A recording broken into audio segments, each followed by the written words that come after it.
Yahoo! Hello, hello, hello mga masters and mga kaji! Good morning, good morning, good morning, good morning po sa inyong lahat dyan sa Pilipinas at sa buong Asian countries. At kung sama kayong lapalop ng ating daigdig, ay hayaan niyo muna kami.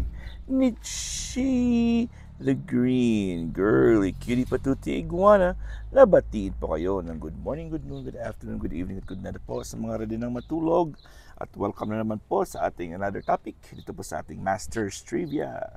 Ayan po, at maraming salamat pala kahapon, kagabi sa lahat po ng mga sumama po sa amin sa Bahay Kulitan Premier Marathon. Siyempre ako po ay nag-host for 5 hours. And of course, congratulations din kay Yams OFW Vlogs, kay Bro RMTV21, and of course kay Beshi, asawa ng mekaniko sa ating very successful na Premier Marathons sa Bahay Kulitan. And of course, sa lahat pa ng mga umakyat at nag-support po sa amin, thank you so much mga masters and mga ka-G. Alright, medyo marami tayong i-discuss ngayon, so I hope na mag-i-enjoy po kayo. Alright, so our topic for today is about the eye care. Look into the distance. Alright, but before that, may I ask for your thumbs up. Please don't forget to like, share, comment, and subscribe ito po sa ating channel, Master Worm, for more updated contents. Alright, looked into the distance. Ano bang ibig sabihin yan mga masters? So when you look near, like you are right now, saan ka ba ngayon? The ciliary muscles in your eyes contract and stay that way. Okay, so when you look near, kung dyan ka ngayon, nakaupo ka lang dyan at manood ka lang pinakamalapit sa'yo, yung inyong ciliary muscles na matatagpuan po sa iyong mata ay nagko-contract po yan and stay that way. Hindi na po siya gumagalaw, para nagsistay lang siya na hindi siya gumagalaw. Eventually, those muscles tire. So pag hindi na siya gumagalaw, hindi siya active, ay mapapagod yan ang iyong muscle sa iyong mata, triggering eye strain. So magkakaroon tayo ng eye strain and headaches. So sa ating pwede tayo magkakaroon ng headache kung tayo po ay hindi natin na-exercise yung ating mga mata. When we don't exercise our eyes, we can also have headaches. When you look into the distance, however, the ciliary muscles relax. So nagre-relax po ang mga muscles natin sa mata natin. It's called ciliary muscles. Pag tayo po ay we're looking into the distance, malayo yung ating tinitingnan. Okay? So this is because we evolve as hunters and gatherers. So ang human being po, kailangan po na parang tayong hunters, para tayo treasure hunting, di ba? Pag nag-treasure hunting ka, your eyes are trying to look for something. So kailangan ginagalaw po natin yung ating mga mata.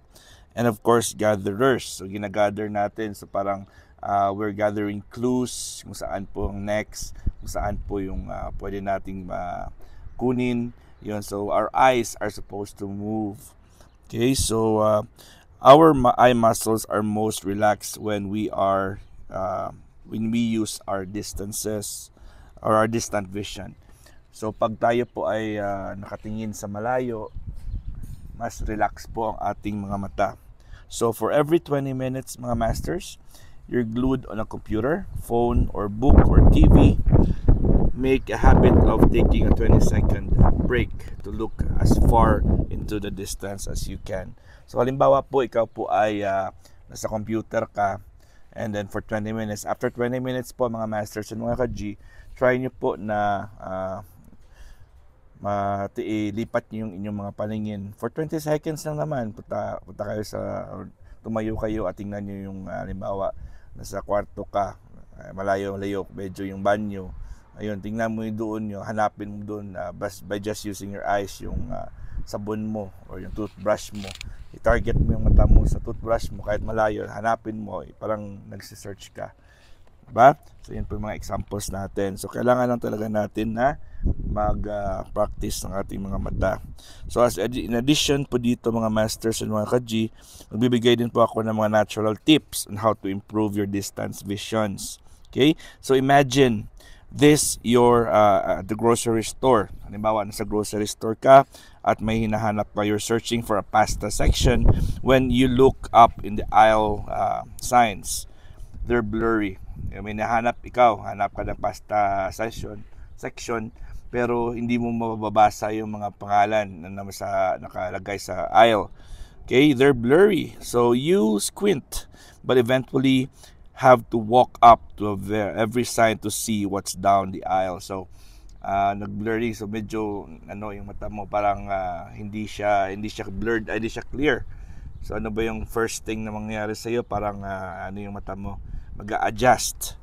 Okay? So if that sounds like you, you're likely suffering from myopia. Yung myopia is spelled M-Y-O-P-I-A, myopia, also known as nearsightedness, which leaves you with poor distance vision or with poor, so pag malayo, hindi mo siya makikita, nearsighted ka. Myopia is caused by a shape of the eyeball becoming elongated due to muscle tension. So ang iyong shape ng eyeballs mo ay medyo elongated siya. So yung muscles mo dyan sa mata mo is nagte-tense, tension po siya, may tension. Okay? So ang problema po dyan mga masters and mga ka-G is the light that is supposed to go directly into the retina now only lands in front of the retina. This causes everything in the distance vision to be blurry. So lahat po ng mga makikita mo sa malayo ay blurry kasi meron po siyang elongation ng inyong eyeball. Okay, so hindi siya magre-reflect, hindi po siya ma-absorb ng inyong ng inyong retina.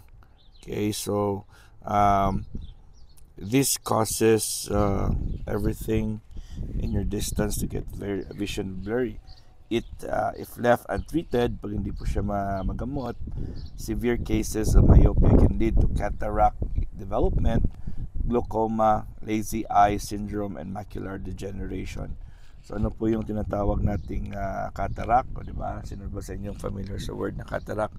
So meron po siyang film na parang blurry ang iyong mata kasi yung lens mo ay parang na-covered po siya. And yung glaucoma, so mataas ang pressure. And then lazy eye. Ang lazy eye naman po mga masters and mga ka-G is meron ka pong halimbawa yung left mo, pag sinarado mo yung left eye mo, yung right eye mo ay blurred. Hindi makakita yung right eye mo. Kung halimbawa, which means that your lazy eye is the right eye. Pero pag nakabukas yung dalawang mata mo, clear naman siya.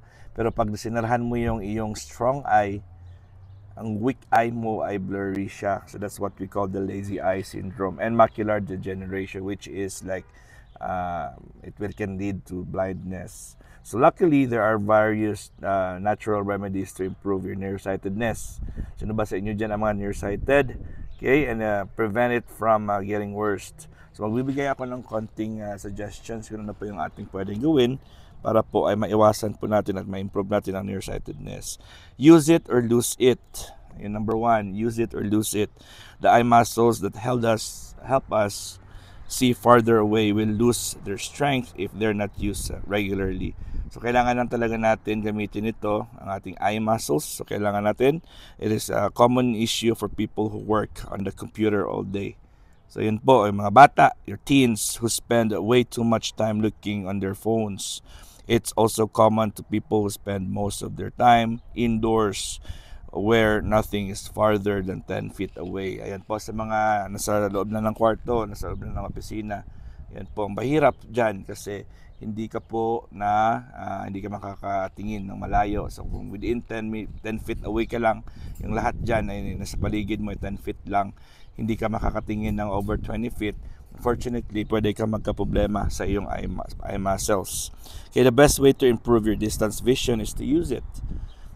Take a break every couple of hours, every 2 hours po, yun ang sinabi natin kanina, and go out and observe what's going on farther away from you. Okay, so make it a habit, a requirement for your kids to spend time outside in natural light, not just for exercise but to maintain their eyesight. Ayan po, sa may mga bata dyan, may mga anak na medyo may problema na yung kanyang mga mata. Ayan po ang gagawin nyo, every 2 hours, palabasin nyo po sila, let them see the outside.